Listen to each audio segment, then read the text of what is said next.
오늘 말씀은 제가 좀 특별한 말씀을 준비했습니다. 오늘 말씀은 주님을 사랑하는 성도들, 또 주님을 너무나 사랑하기 때문에 주께서 명하신 길이라면 제가 어디든지 가겠습니다 라고 믿는 성도들, 그런 분들을 위한 말씀입니다. 이 현대들이 매우 바쁘게 살아가고 있습니다. 근데 그 많은 사람들 마음속에 한 가지 소원이 있는데, 그것은 내가 주변 사람들로부터 정상이라는 취급을 받고 싶다는 것입니다. 인정을 받기 원하는 것이죠. 왜 그럴까요? 인정받지 못하면 외롭기 때문에 그렇습니다. 여러분이 가정에서 인정을 받지 못하면 외롭습니다. 교회에서 여러분을 인정하지 않으면 여러분은 외로운 것입니다. 자, 그런데 어떻습니까? 현실은 어쩔 수 없이 정상과 비정상으로 나눠지고 있는 것입니다. 인정받는 사람들과 인정받지 못하는 사람들 말이죠. 자, 그런데 문제는 이것입니다. 누가 정상이고 누가 비정상인가 하는 문제죠. 누가 그것을 판단합니까? 저 사람은 정상이고 저 사람은 비정상이라는 것을 누가 판단하는 것입니까? 참 이상한 일인데요. 정상과 비정상은 하나님이 판단하지 않으세요. 이건 이 세상 사람들이 하는데, 특별히 내 주변의 사람들이 나를 그렇게 판단합니다. 우리 그리스도인들도 마찬가지입니다. 내가 비정상인지 정상이 되는 것은 내가 얼마나 성경 안에 들어가 있는가로 판단되는 것이 아니라 내 주변에 어떤 사람들이 있는가로 판단받는 것입니다. 제가 예를 들어서 좀 이 문제를 생각해 보죠.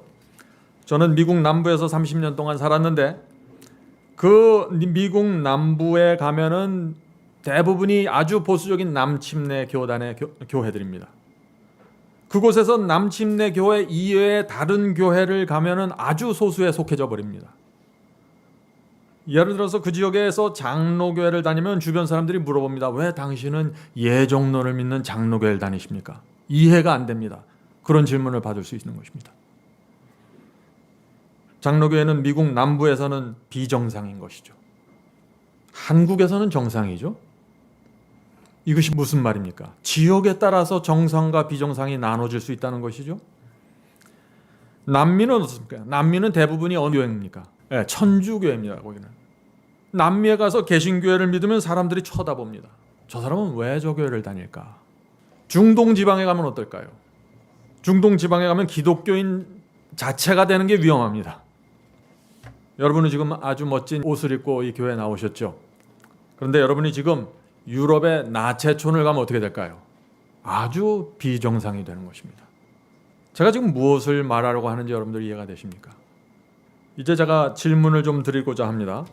사람들이 이 정상과 비정상을 구별하는, 판정하는 기준이 무엇인가 하는 것입니다. 무엇입니까? 그것은 내 주변에 어떤 사람들이 많은가로 결정되는 것이에요.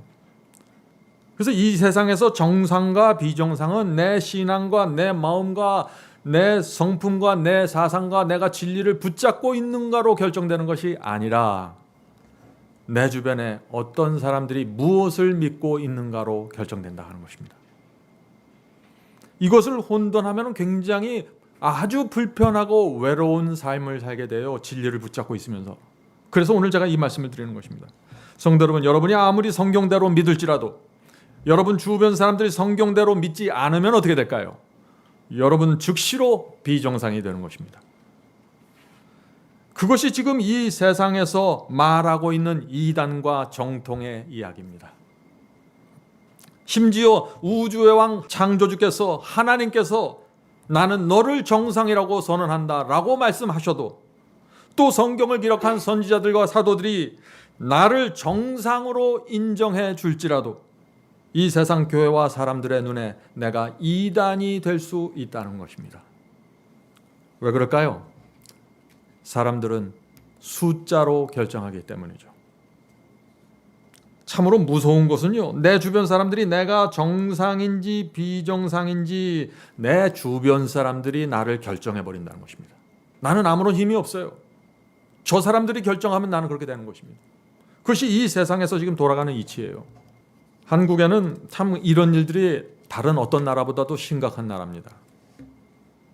한국에는 어떤 잡지가 있는데 이 사람이 이단인지 정통인지 판단을 해주는 잡지가 있어요. 참 재밌는 잡지입니다. 근데 그 잡지의 판단 기준이 무엇일까요? 아주 단순합니다. 그들은 성경을 열지도 않습니다. 단지 그 사람이 다수에 속하고 있는가를 보는 것입니다. 단지 그 사람이 다수의 지지를 받고 있는가로 보는 것이에요. 그것에 의해서 기사를 쓰고 판단을 하는 것입니다. 하나님께서는 이 사람을 성경 안에 완전히 들어가고 있다고 보고 있는데 사람들은 그 주변 몇 사람들이 그 사람이 어디에 속해 있는가로 보면서 판단해 주는 것입니다. 하나님께서 이런 모습을 볼 때 얼마나 어처구니 없을까요? 성도 여러분, 믿음이 언제 나타납니까? 믿음은 숫자가 압도적으로 나에게 불리할 때 나타나는 것입니다. 참된 믿음은 그럴 때 나타나는 것이에요. 참된 믿음은 내 주변의 사람들이 다 나를 동의해 줄 때 나타나는 것이 아니죠. 참된 믿음은 그래서 충성이라는 모습으로 나타나게 되는 것입니다. 자, 갈라디아 1장 10절 보겠습니다. 이 말씀은 유명한 말씀이죠. 갈라디아 1장 10절입니다. 이제 내가 사람들에게 좋게 하랴, 하나님께 좋게 하랴, 사람들에게 기쁨을 구하랴. 내가 지금까지 사람의 기쁨을 구하는 것이었다면 그리스도의 종이 아니니라. 성도 여러분, 여러분들이 사람의 지지와 인정을 구하면서 거기에 목말라 있으면 여러분은 그리스도의 종이 아니라는 것입니다. 하나님의 기쁨이 무엇인가 바라봐야 됩니다. 그것이 성도의 충성이고 하나님을 위해서 내 자신을 바친다는 말의 의미입니다. 사람을 만족시키려고 애쓰는 것이 아니라 사람도 만족시키고 하나님도 만족시키려고 애쓰는 것이 아니라 정확하게 하나님의 뜻만 바라보고 가는 것입니다. 그것이 성경이 말하는 신앙입니다. 성도 여러분, 오늘날 대부분의 사람들이 어떤 모습으로 살아가고 있나요? 한 발은 성경 안에 들여놓고 한 발은 성경 밖에 내놓고 있습니다. 이런 상황에서 누구든지 두 발을 모두 성경 안으로 집어넣어버리면 어떻게 될까요? 그 사람은 비정상으로 취급받게 되는 것입니다. 나는 한 발만 넣는데 왜 너는 두 발까지 넣니? 하고 지적당할 것입니다. 그것이 현실입니다. 그래서 예수께서 유대교회로부터 완전히 비정상 취급을 받았던 것입니다. 진리 자체이신 하나님의 아들이 이 땅에 오셨는데 이단의 괴수가 되었던 것이죠. 이것이 우리가 사는 이 세상의 모습입니다. 우리는 현실을 정확하게 봐야 됩니다. 그래야 우리의 마음이 흔들리지 않게 되는 것이죠. 자, 그런데 왜 이런 상황이 생기게 될까요? 왜냐하면 사람들은 진리가 무엇인가에 관심이 없습니다. 사람들이 관심 있는 것은 내가 다수에 속하는가를 보는 것이에요. 다수가 나를 지지하는 것을 보는 것입니다. 그게 중요한 것입니다. 사람들은 다수에 속해야만 내 삶이 편안하고 안전하다고 느낍니다. 그래서 내가 다수에 속한다는 사실을 알게 되면은 그다음부터는 의심도 하지 않고 성경에 대해서 알아보려고 하지도 않습니다. 왜? 내가 다수에 속했다는 걸 알았으니까. 인터넷을 검색할 때도 마찬가지예요. 검색해서 많이 나오는 것이 정답이에요. 먼저 나오는 것이 진실이고. 정말 그럴까요? 전혀 아니죠. 진실과 진리는 순서로 정하는 것도 아니고 투표로 정하는 것도 아니고 숫자로 정하는 것도 아니에요. 그것은 성경으로 결정하는 것입니다. 성경이 최고의 권위고 성경이 진실입니다. 누구도 그것을 밀어낼 수 없어요. 성도 여러분, 오늘 왜 갑자기 제가 숫자 이야기를 합니까? 사람들이 자꾸 숫자를 세면서 불안해하기 때문에 제가 이 말씀을 드리는 거예요. 요즘 유튜브에서 마지막 사명을 듣는 설교를 듣는 분들이 가끔 이런 질문을 합니다. 목사님 설교는 성서적이고 진리라고 생각됩니다. 그런데 목사님의 말씀대로 살려고 하니까 사람들과 멀어지게 됩니다. 다니던 교회에서도 외롭게 됩니다. 진리를 붙잡으려고 하니까 내가 아주 소수에 속하게 되는 것 같아서 두렵습니다. 목사님, 제가 정말 말씀대로 살아야 할까요? 여러분들 이 질문에 대해서 어떻게 대답하시겠어요? 그리스도인이 왜 이런 염려를 할까요? 숫자에 매달려 있기 때문이죠. 어떤 교리가 나타나고 어떤 빛이 나타나면은 이 빛과 이 교리를 받고 있는 사람들이 몇 사람인가 숫자를 세는 것입니다. 자, 숫자 세는 것도 좋아요. 근데 숫자를 세려면 제대로 세라는 얘기예요, 제 얘기는. 오늘 말씀의 주제는 그것입니다. 숫자를 제대로 세라. 어떻게 세야 될까요? 성도 여러분, 하나님 편에 서 있는 천사들의 숫자가 많습니까? 사탄과 악령들의 숫자가 많습니까? 하나님과 우주의 천사들의 숫자가 훨씬 더 많습니다. 우리가 살고 있는 이 지구는 우주 전체에 비교하면 먼지보다도 작은 아주 작은 행성이에요. 우주에 엄청난 숫자의 하나님의 편이 있습니다. 우리 눈에는 안 보이죠. 그 숫자는 사탄과 악령들의 숫자를 완전히 압도하는 숫자들입니다.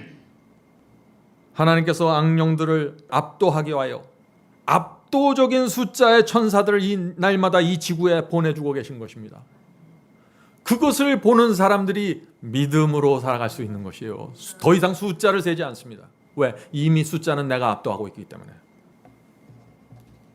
악령의 숫자가 하나님의 천사들보다 훨씬 숫자가 적습니다. 그런데 내가 내 주변에 있는 사람들 숫자를 세면서 그 숫자에 짓눌리면 어떻게 될까요? 진리를 외면하게 됩니다. 두려워하게 됩니다. 저 사람들이 나를 뭐라고 평가하는지 자꾸 들으려고 하죠. 그러면 어떻게 될까요? 그런 사람들은 이 우주 전체에서 아주 극소수로 살아가게 되는 것입니다. 성도 여러분, 오늘 제가 말씀드리는 것을 이걸 잘 생각해 보세요. 우주 전체와 등지고 살아가게 됩니다. 내가 내 주변 사람들과 타협하고 내가 내 주변 사람들의 그 지지와 인정을 받기 위해서 맞추어주기 시작하면 나는 우주 전체에서 고아처럼 살아가게 된다는 것입니다. 이것은 정말 중요한 사상입니다. 숫자를 세면은 늘 눈치 보면서 불안하게 살게 됩니다. 성도 여러분, 엄청난 숫자의 천사들이 저와 여러분을 날마다 지켜보고 있다는 사실을 아십니까? 고린도전서 4장 9절에 그 말씀이 있죠. 고린도전서 4장 9절입니다. 우리는 세계, 우주 전체를 얘기하는 것입니다. 세계 곧 천사와 사람에게 구경거리가 되었노라. 왜 우주에 있는 저 존재들이, 하늘의 존재들이 왜 이 지구에 있는 사람들을 내려다보고 구경할까요? 하늘 왕이 이 땅에 와서 십자가에 매달려서 벌거벗고 모욕당하고 죽었습니다.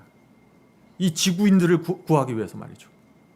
그런데 이 지구인들이 그 하나님의 사랑에 어떻게 반응하는지 지켜보는 것입니다.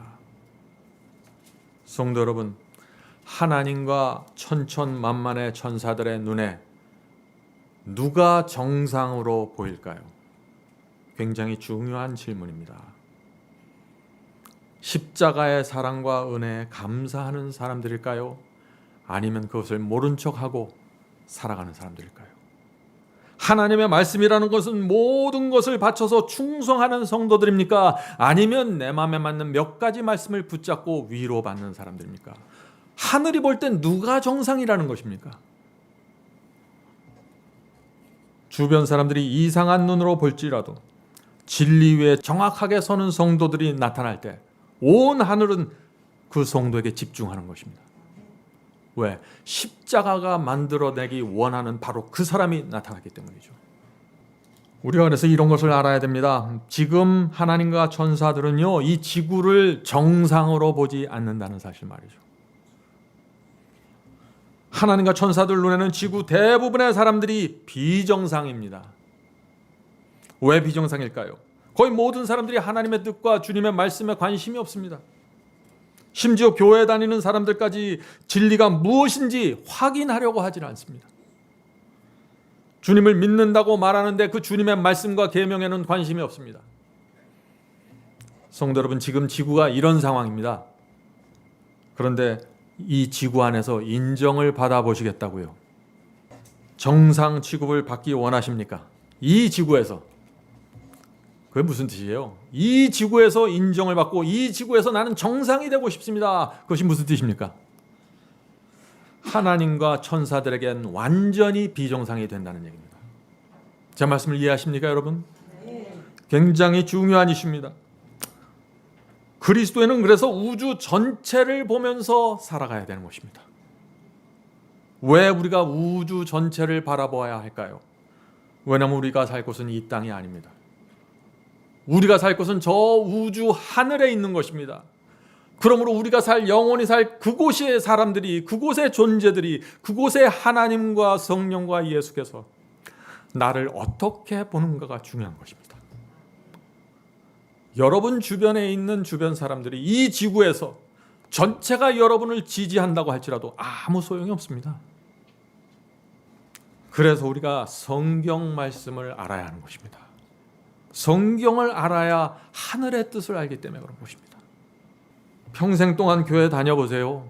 성경을 모르면 정상을 비정상으로 보고 비정상을 정상으로 취급하면서 살아가게 되는 것입니다. 성도 여러분, 부디 잊지 마시기 바랍니다. 저와 여러분이 이 지구에서 대우받는 순간 여러분은 하나님과 우주 전체에서 비정상이 되어버리고 마는 것입니다. 제 말씀이 맞나요? 엄숙한 진실입니다. 이 지구에는 진리에 관심이 없고 넓은 길을 걷는 사람들로 가득 차 있지 않습니까? 그래서 누구든지 하나님의 말씀대로 살려고 하면 사람들이 손가락질하고 비정상으로 취급하려고 달려들지 않나요? 만일 여러분이 이 땅에서 진리를 붙잡고 살려고 하면 어떤 일이 생길까요? 여러분들 이미 경험하신 분들도 계실 것입니다. 주변에서 이런 말들이 들려오죠. 아니, 저 사람은 왜 저렇게 살지? 저 사람은 왜 저렇게 믿는 거야? 저 사람은 왜 저 계명까지 지키려고 하지? 저렇게 믿지 않아도 구원받는데. 성도 여러분, 이런 말이 들어올 때 전혀 위축될 필요가 없어요.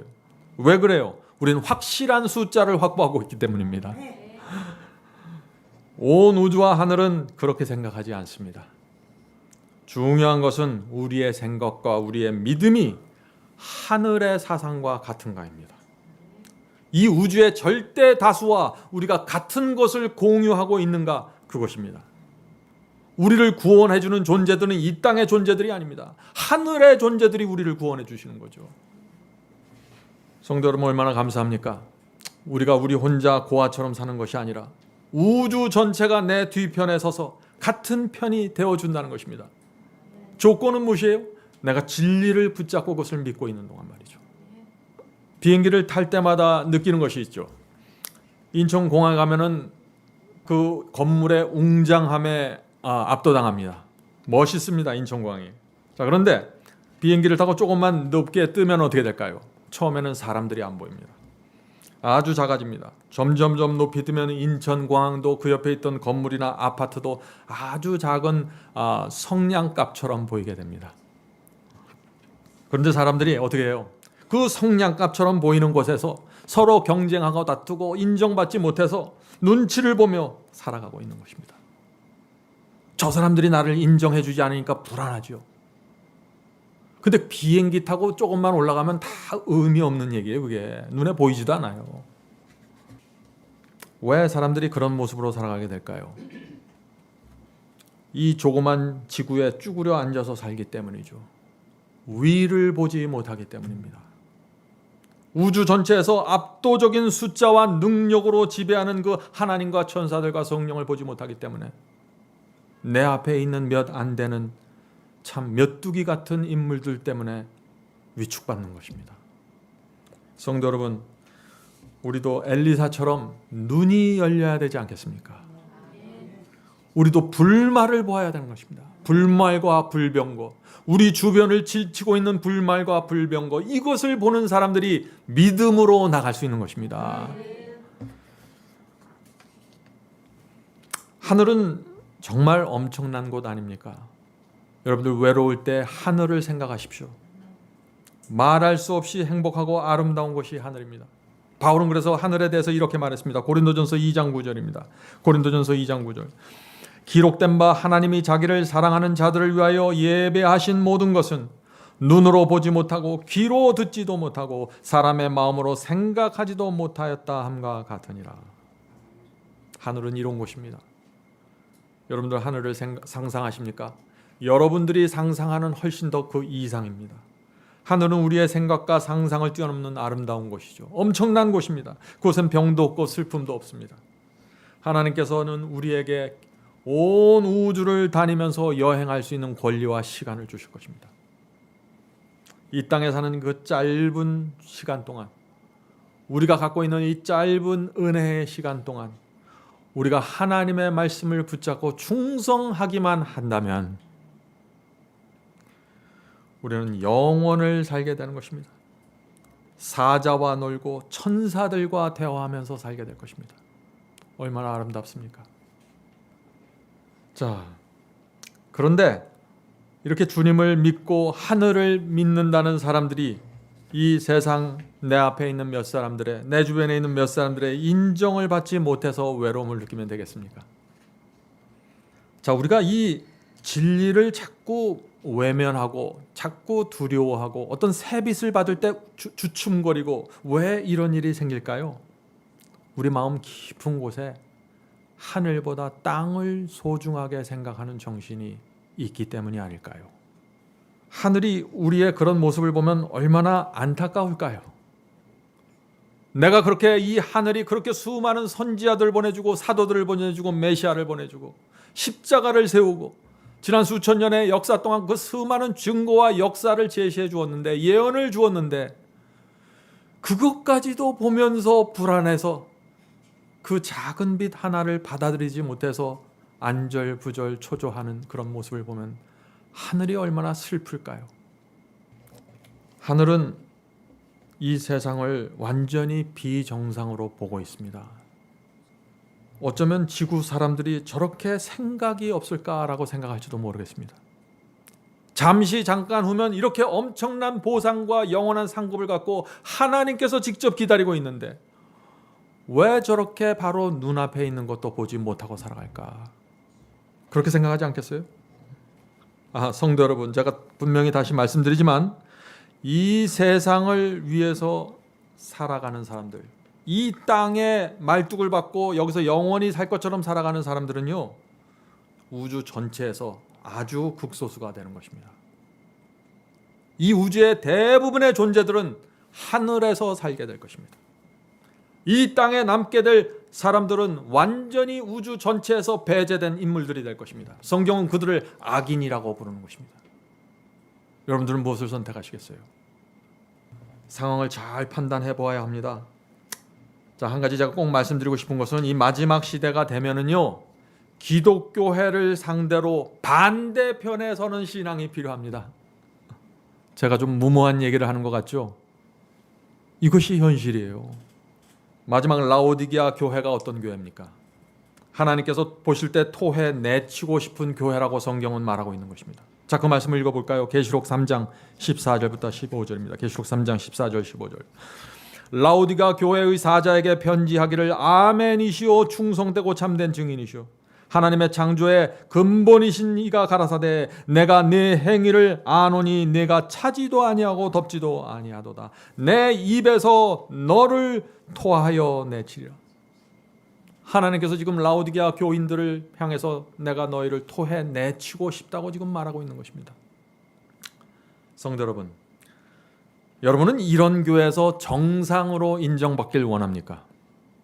하나님께서 토해 내치기 원하는 그런 교회에서 여러분은 인기를 끌기 원하고 지지를 받기 원하고 인정을 받기 원하십니까?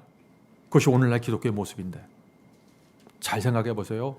여러분이 어떻게 선택해야 되는지.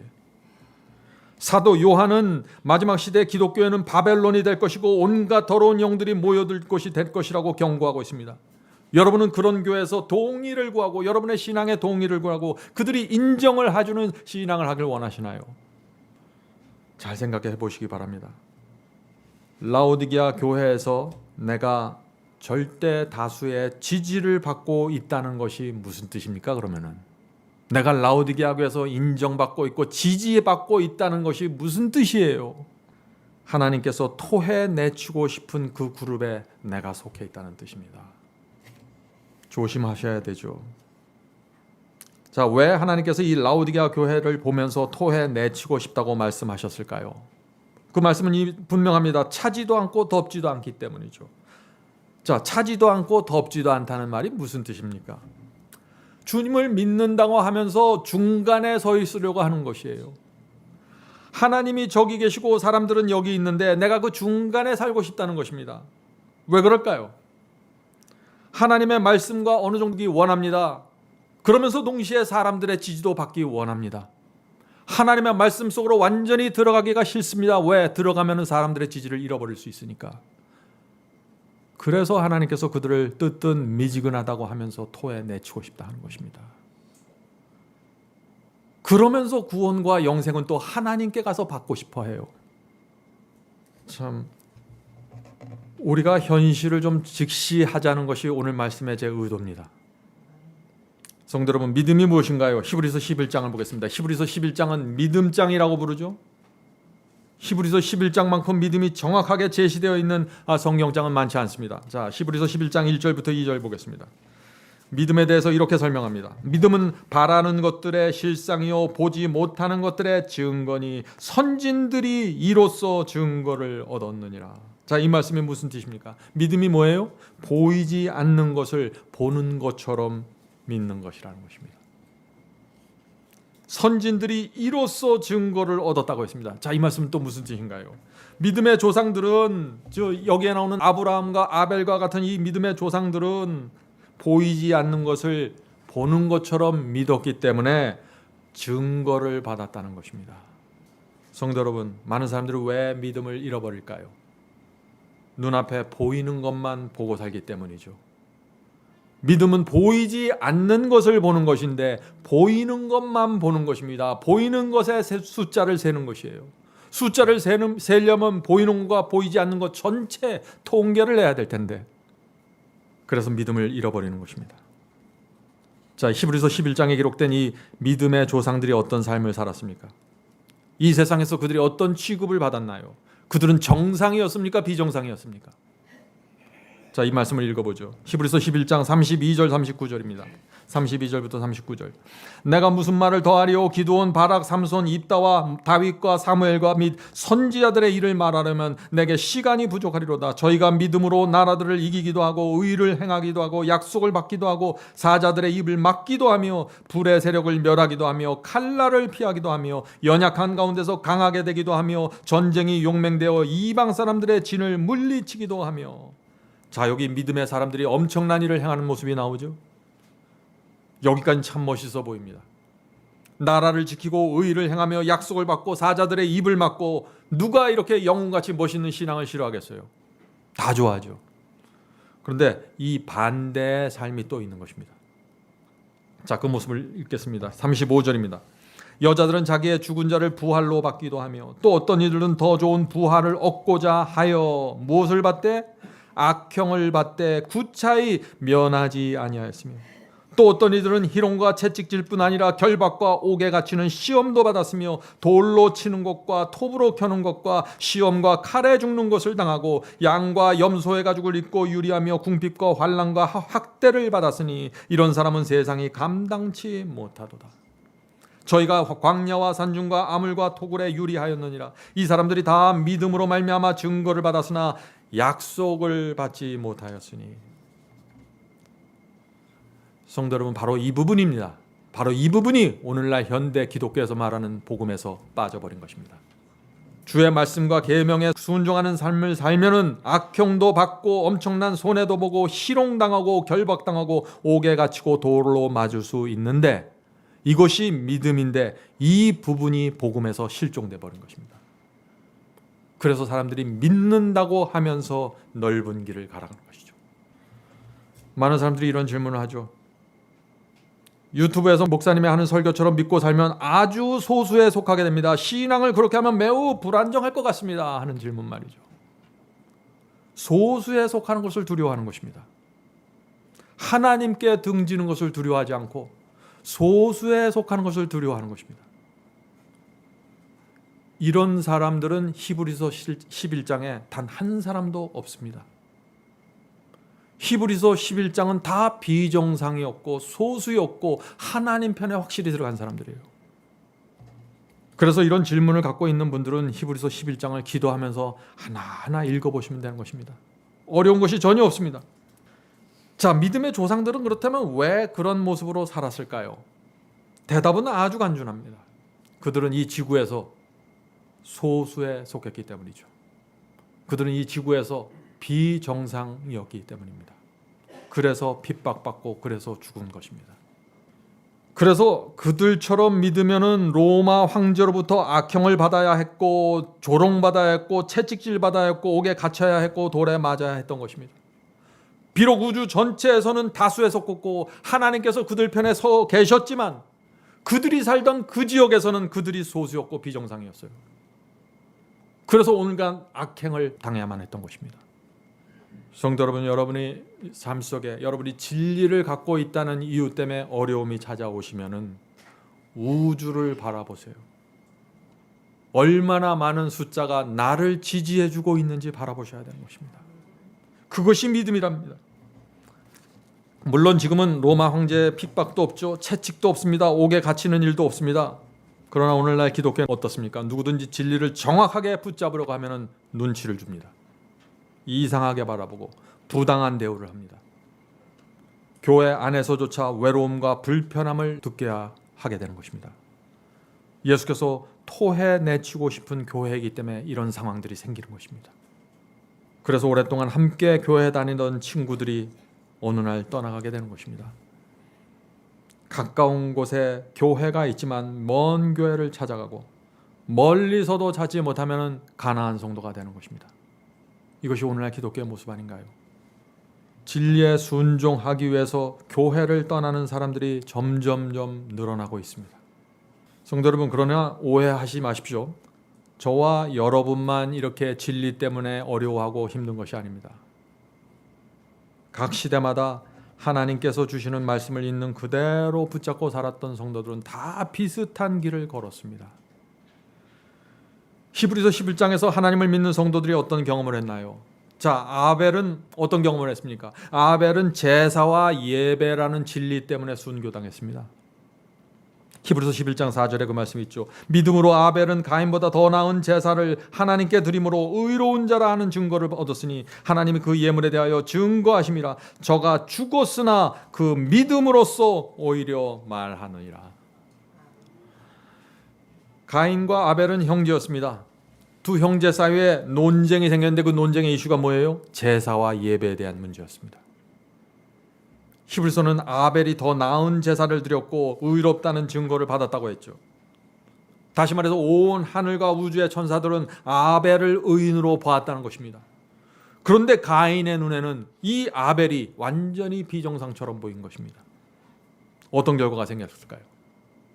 아벨은 같은 교회에서 같은 하나님을 믿던 형에게 죽임을 당한 것입니다. 자, 히브리서는 그래서 뭐라고 해요? 아벨이 죽임을 당했으나 그 믿음으로써 오히려 말하였느니라. 이 말씀이 무슨 뜻인지 여러분들 아시겠죠? 믿음은 마음속에 감출 수 없다는 것입니다. 우리가 믿음이 있으면 아벨처럼 진리가 무엇인지 말하게 된다는 것입니다. 손해를 보더라도 말하게 된다는 것이죠. 가인에게 그렇게 예배드리면 안 된다고 경고해 주었던 것입니다. 그래서 맞아서 죽었던 것이죠. 이것이 하늘이 인정하는 믿음이었다고 지금 히브리서 11장은 말하고 있어요. 만일 아벨이 그 당시에 진리를 좀 타협하고 형 가인과 좋은 관계를 유지하기로 결정했다면 어떻게 되었을까요? 성경은 다시 써야겠죠. 아벨은 가인과 함께 악인의 반열에 이름을 올리게 되는 것입니다. 성도 여러분, 믿음이 뭔지 이제 이해하시겠습니까? 자, 노아의 믿음 보죠. 노아 보죠. 히브리서 11장 7절입니다. 믿음으로 노아는 아직 보지 못하는 일에 경고하심을 받아 경외함으로 방주를 예비하여 그 집을 구원하였으니 아무도 홍수가 온다는 노아의 설교를 믿지 않았죠. 노아는 그래서 세상에서 조롱거리가 되었습니다. 자, 이로 말미암아 세상을 정죄하고 믿음을 쫓는 의의 후사가 되었느니라. 많은 사람들이, 거의 대부분의 사람들이 노아의 설교를 들었을 것입니다. 그리고 성령께서 그 당시 각 사람들의 양심에 호소했습니다. 그런데 그 사람들이 노아가 방주 짓는 일에 참여하지를 않았습니다. 왜 그랬을까요? 그들 중 많은 사람들은 하나님을 믿는 사람들이었습니다. 그런데 노아의 설교를 듣질 않았어요. 왜 그랬을까요? 노아와 함께 하는 순간 즉시 무엇이 됩니까? 비정상이 됩니다. 절대 다수가 노아의 반대편에 서 있었기 때문에 그렇죠. 오늘날 이 문제가 그대로 반복되지 않습니까? 예수님의 말씀을 잊으시면 안 됩니다. 예수께서 오실 때는 어떻다고요? 인자의 때는 누구의 때와? 노아의 때와 같다는 것입니다. 그 말은 뭐예요? 참된 신앙을 가진 사람들은 마지막 시대에 절대 다수와 반대편에 설 수 있는 충성을 갖고 있어야 된다는 것입니다. 그것이 없으면 안 된다는 것이에요. 그것이 노아의 시대입니다. 노아 시대 두려움 때문에 멸망당한 것입니다. 두려움 때문에. 그래서 용기가 필요한 것입니다. 그런데 그 용기는 인간적인 육신에서 나오는 것이 아니에요. 이 성경이 말하는 용기는 이것이 진리구나 하는 것을 성경에서 확인했기 때문에 나오는 용기입니다. 그것은 내가 만들어내는 용기가 아니라 하나님께서 내게 주시는 용기입니다. 여러분의 천성이 어떻게 태어났든지 간에, 여러분의 선성이 얼마나 부드럽든지 간에 상관없습니다. 하나님의 말씀이 이것을 진리라고 나에게 확신해 주기만 한다면 누구나 용기를 갖고 설 수 있는 것입니다. 자, 아브라함의 믿음 보죠. 히브리서 11장 8절입니다. 믿음으로 아브라함은, 자, 계속해서 믿음이 나오죠. 믿음으로 아브라함은 부르심을 받았을 때 순종하여 장래 기업으로 받을 땅에 나가실 때 갈 바를 알지 못하고 나갔으며. 자, 하나님께서 이 아브라함에게 너는 이제 너희 고향과 친척과 아버지 집을 떠나라 명령하셨습니다. 아브라함이 어떻게 했나요? 순종했죠. 자, 오랫동안 정들었던 사람들 떠납니다. 집을 버리고 땅을 버리고 떠납니다. 목적지도 모른 채 고향 땅을 떠납니다. 그 당시 고향을 떠난다는 것이 무슨 뜻입니까? 나를 보호해 줄 사람들로부터 떠난다는 것입니다. 도적대를 만나고 강도를 만나도 아무도 내 편이 되어 줄 수 없습니다. 어떻게 아브라함이 그런 결정을 할 수 있었을까요? 하나님을 믿었기 때문이죠. 그것을 믿음이라고 지금 히브리서가 말하고 있는 것이죠. 자, 아브라함이 이렇게 떠나려고 했을 때 두 동네 사람들, 가족들이 얼마나 말렸을까요? 동네 사람들 눈에 이 아브라함이 어떻게 보였을까요? 비정상이죠. 하나님의 눈에는 정상인데 동네 사람들 눈에는 완전히 비정상이에요. 지금 히브리서 11장은 그것을 말하는 것이에요.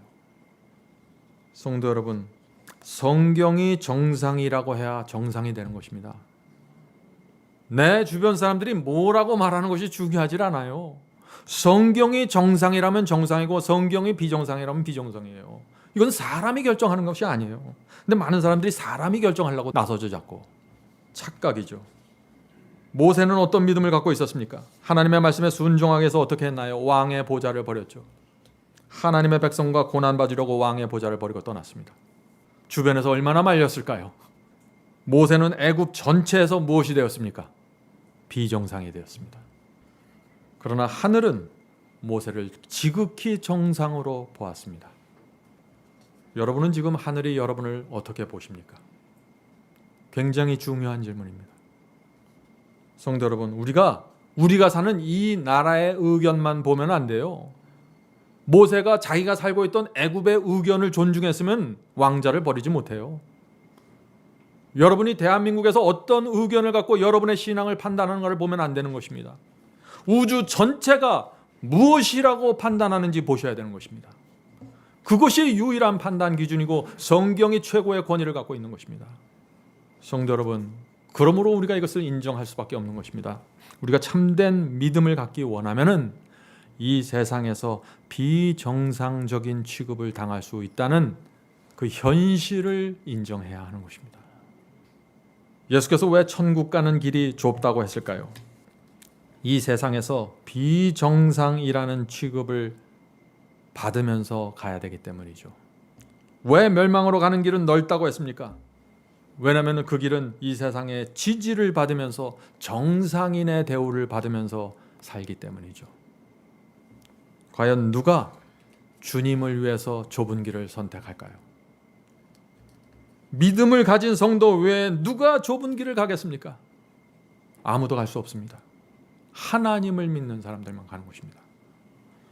히브리서 11장 13절 14절 보겠습니다. 히브리서 11장 13절 14절. 이 사람들은 지금 히브리서 11장에서 나열한 아벨, 노아, 아브라함, 모세와 같은 사람들이죠. 이 사람들은 다 믿음을 따라 죽었으며 약속을 받지 못하였으되.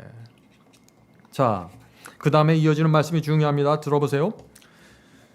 그것들을 멀리서 보며, 자, 믿음의 조상들이 그것들을 멀리서 보며 환영하며 또 땅에서는 외국인이나 나그네로라 증거하였으니 이같이 말하는 자들을 본향 찾는 것을 나타내미라. 자, 지금 제가 읽은 이 말씀 속에 중요한 말씀이 나옵니다. 의인들이 히브리서 11장에 나오는 이 믿음의 조상들이 갖고 있는 믿음의 단계들이 나옵니다. 이분들이 어떤 단계를 가지고 있었는지. 자, 첫 번째 단계 뭐예요? 그것들을 멀리서 보았다고 했습니다. 그렇죠? 그것들을 멀리서 보았다고 그랬어요. 믿음의 조상들도 하늘을 가까이서 보았던 사람들이 아닙니다. 부활의 약속을 멀리서 보았어요. 그들도 우리처럼 희미하게 보았습니다. 성도 여러분, 이 영적인 것들은 멀리 보입니다. 내 주머니 속에 있는 돈은 정확하게 보여요. 내 집은 정확하게 보입니다. 그런데 영적인 것은 멀리 보입니다. 그래서 믿음이 필요한 것이죠. 가끔 신실한 성도들도 이런 질문을 합니다. 정말 이렇게 좁은 길을 걸으면서 살면 하나님께서 정말 종래에 나를 알아봐 주실까요? 정말 예수께서 재림하셔서 이 의인들의 고통과 고생을 정말 보상해 주실까요? 하는 질문입니다. 왜 이런 질문을 할까요? 멀리서 보이기 때문이죠. 내 주변에서 보고 듣고 만지는 것들은 아주 분명하게 느껴지는데 영적인 것은 멀리 보인다는 것입니다. 그래서 이런 생각을 합니다. 내가 기도할 때 하나님께서 정말 들으실까요? 하나님께서 내 마음의 고민을 정말 아실까요? 하늘은 정말 있는 것일까요? 히브리서 11장에 나오는 믿음의 조상들도 멀리서 보았다는 것입니다. 그런데 문제는 여기까지는 그분들과 우리가 같습니다. 근데 이 믿음의 두 번째 단계가 있는데 여기서부터 차이가 날 수 있는 것이죠. 자, 두 번째 단계가 무엇입니까? 그것들을 멀리서 보며 환영하며. 자, 이 환영하는 것이 두 번째 단계입니다. 자, 환영한다는 것이 무슨 뜻입니까? 이 킹제임스 성경으로 보면 이렇게 돼 있어요. 그것들을 멀리서 그것들을 보고 확신하며 받아들였고. 멀리서 보는 것은 누구나 그런 것입니다. 그러나 그것을 확신하고 내 것으로 받아들이는 사람들이 있는 것이에요. 이것이 믿음의 두 번째 단계라는 것입니다. 믿음의 조상들은 이렇게 나간 것이죠. 하늘을 실제적인 것으로 확신하며 받아들였습니다. 성도 여러분, 멀리 있는 하늘, 멀리 있는 부활, 멀리 있는 천국을 내가 확신하고 받아들여서 내 마음속에 받아들이는 것입니다. 믿음의 두 번째 단계입니다. 성도 여러분, 이 두 번째 단계까지 오셨나요? 믿음의 이 두 번째 단계로 들어가면 확실하게 나타나는 증거들이 있는데 그것이 무엇일까요? 더 이상 내 주변에 있는 사람들의 숫자에 매달리지 않습니다. 더 이상 내 주변에 있는 사람들의 인정을 목말라 하지 않습니다. 하늘이 내 속에 들어와 있고 천국이 내 속에 들어와 있고 성경에 나타난 모든 예언과 말씀이 실제이고 그것이 반드시 이루어질 것을 내가 확신하며 받아들였는데 내가 왜 이 세상 사람들의 숫자를 세고 있을 거예요? 잘 생각해 보세요. 예수께서는 반드시 재림하시고 죽은 의인들은 부활하고 악인들은 불로 멸망당할 것이고 새하늘과 새 땅이 반드시 창조될 것을 확신하십니까? 이것이 믿음의 두 번째 단계입니다. 이 땅에 고통이 있고 눈물이 있지만 하나님께서 우리의 눈물을 반드시 씻어줄 것을 확신하십니까? 이것이 두 번째 단계라는 것입니다. 자, 믿음의 이 두 번째 단계까지 가면 우리의 생에 어떤 변화가 일어날까요? 놀라운 변화가 여기서부터 일어나는 것입니다. 아무리 가난하고 힘들어도 우리의 인생이 기쁨과 확신으로 그냥 가득 채워져 버립니다. 왜 그래요? 내가 살 곳은 저곳이에요. 이곳이 아니에요. 저곳에 있는 분들이 나를 어떻게 생각하고 저곳에 있는 분들이 나를 어떻게 판단해 주냐가 중요하고 거기에 모든 것을 올인하는 것입니다. 그래서 이 땅에서 일어나는 일들에 연연하지 않아요. 그것이 히브리서 11장에 나오는 믿음의 조상들의 삶이었습니다. 그래서 그들의 결정은 전혀 이해할 수 없는 결정을 하는 것입니다. 완전히 비정상적인 결정 말이죠. 두 번째 단계까지 온 사람들이 진리를 거절하거나 못 본 척 외면할 수 있을까요? 그럴 수 없는 것입니다. 두 번째 단계의 믿음을 갖고 있는데 내 신앙을 지지하는 사람들의 숫자에 매달릴까요? 그럴 수 없는 것이죠. 내가 아무리 소수에 속하고 비정상으로 취급받을지라도 하나님의 말씀과 계명을 외면할 수 있습니까? 그럴 수 없다는 것입니다. 이것이 안 되면은 무슨 얘기예요, 그게? 믿음의 두 번째 단계까지 오지 못했다는 것이에요. 아직 멀리서 바라보고 있다는 것입니다. 성도 여러분, 오해하면 안 됩니다. 믿음을 오해하면 안 됩니다. 오직 믿음으로만 구원받는다고 오늘날 기독교의 모든 교파를 초월해서 다 그 말하고 있잖아요. 오직 믿음으로 구원받는다. 그 믿음이 뭐예요? 이 두 번째 단계까지 온 믿음입니다. 많은 사람들은 첫 번째 단계의 믿음을 믿음이라고 생각해요. 아니죠. 자, 우리가 만약 이 두 번째 단계까지 왔으면 세 번째 단계에 자연스럽게 나가게 됩니다. 열매로 맺히게 됩니다. 두 번째 단계와 세 번째 단계는 하나로 연결되어 있습니다. 자, 그것이 무엇일까요? 또 땅에서는 외국인과 나그네로 증거하였으니. 두 번째 단계까지 왔습니까? 하늘과 천국과 부활이 모든 성경 말씀이 실제가 돼서 내 속에 들어와 있나요? 그러면 나는 이 땅에서 외국인으로 살아가게 된다는 것입니다. 나그네로 살아가게 된다는 것이죠. 외국인이 무엇인가요? 외국인은 strangers입니다. strangers, 낯선 사람이라는 것입니다. 이 땅에 사는데 내가 아주 낯선 사람이 되는 거예요. 주변에서. 무슨 뜻이에요? 비정상이라는 것입니다. 사람들이 나를 볼 때 비정상이라는 것이에요. 저 사람은 그렇게 낯설지? 이 세상 지구인처럼 보이질 않네. 왜 세상 사람들이 이 믿음의 세 번째 단계까지 온 사람들을 낯설고 비정상으로 보게 될까요? 그런 사람들 숫자가 너무 작아요. 그래서 그런 거예요. 사람들은 다 숫자로 판단하는 사람들입니다. 20년 전에 이단으로 낙인 찍혔던 교단이 있어요. 제가 아는 교단. 숫자가 늘어나니까 정통이 됐더라고요. 그 교회 가르침이 달라졌습니까? 뭐 진리가 세워졌습니까? 뭐가 달라졌어요? 변한 건 교인들 숫자밖에 없어요. 그것이 사람들의 판단 기준이라는 것이에요. 그런데 많은 사람들이 그런 사람들의 그런 참 얄팍한 판단 기준에 의지해서 마음의 위로를 얻으려고 하니 제가 답답해서 이 설교를 드리는 것입니다. 좀 더 정확하게 말씀드리면은 이것이에요. 하늘에서는 지극히 정상인데 이 땅에서는 비정상처럼 보이는 것입니다. 그것이 믿음의 세 번째 단계까지 간 사람들입니다. 낯선 사람들, 나그네입니다. 그래서 바울이 그런 사람들 뭐라고 불러요? 하늘의 시민권자라 그러잖아요. 우리는 하늘의 시민권을 갖고 있다고 말하잖아요. 여러분은 이 땅에서 소수로 몰릴 수 있습니다. 그러나 우리는 하늘의 시민권자로 살아갈 수 있는 것입니다. 그것이 바울의 호소입니다. 우리가 하늘의 시민권을 갖고 있는지 하늘의 시민권인지 아닌지 어떻게 증명할 수 있나요? 우리가 이 세상에서 살아가는 모습으로 증명하는 것입니다. 그것은 아벨은 하나님의 뜻대로 예배드리다가 순교함으로 믿음을 증거했습니다. 아브라함은 하나님의 뜻대로 모든 것을 버리고 고향 땅을 떠남으로 믿음을 증거했습니다. 노아는 하나님의 뜻대로 산 위에 방주를 주었다가 온 세상에 조롱거리가 됨으로 자신의 믿음을 증거했습니다.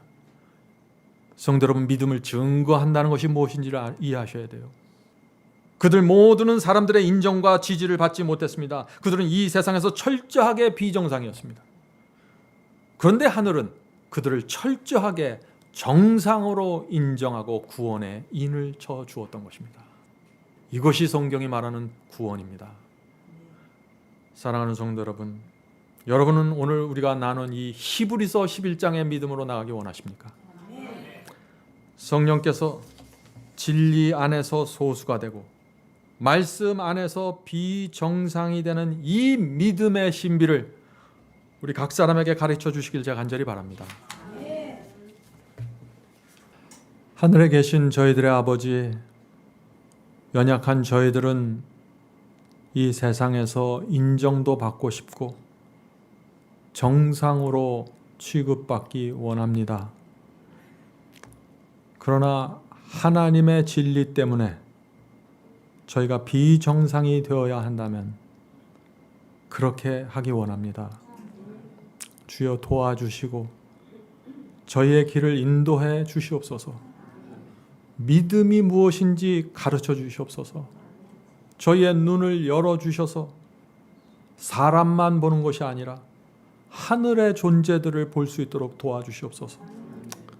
옛날에 하나님께서 엘리사에게 보내주셨던 그 불말과 불병거들이 늘 우리 주변에 진을 치고 있다는 사실을 기억하게 도와주시옵소서. 용기를 잃어버리지 않게 도와주시옵소서. 하늘에 계신 아버지, 이 마지막 시대 교회가 어떤 형편이라는 것을 저희가 볼 수 있게 도와주시고 저희가 이 교회를 위해서 무엇을 도울 수 있는지 가르쳐 주시옵소서. 저희는 단지 비난하는 사람들이 되길 원하지 않습니다. 라오디게아 교회를 위해서 하나님께서 갖고 계신 그 사랑의 호소가 저희를 통해서, 저희의 사역을 통해서 이 세상에 전달될 수 있도록 도와주시옵소서. 하늘에 계신 아버지, 성령께서 저희와 함께 해 주셔야만 이것이 가능합니다.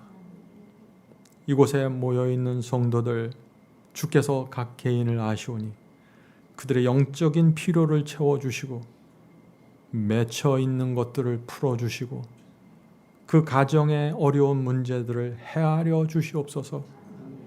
하늘에 계신 아버지, 저희의 남은 생애를 주님께 전적으로 드리기를 원합니다. 주께서 받아주셔서 인도해 주시옵소서. 지금부터 예수께서 재림하시는 그날까지 저희가 주께서 인도하시는 그 길에서 떠나지 않도록 붙잡아 주시옵소서. 예수님의 이름으로 간절히 기도드립니다.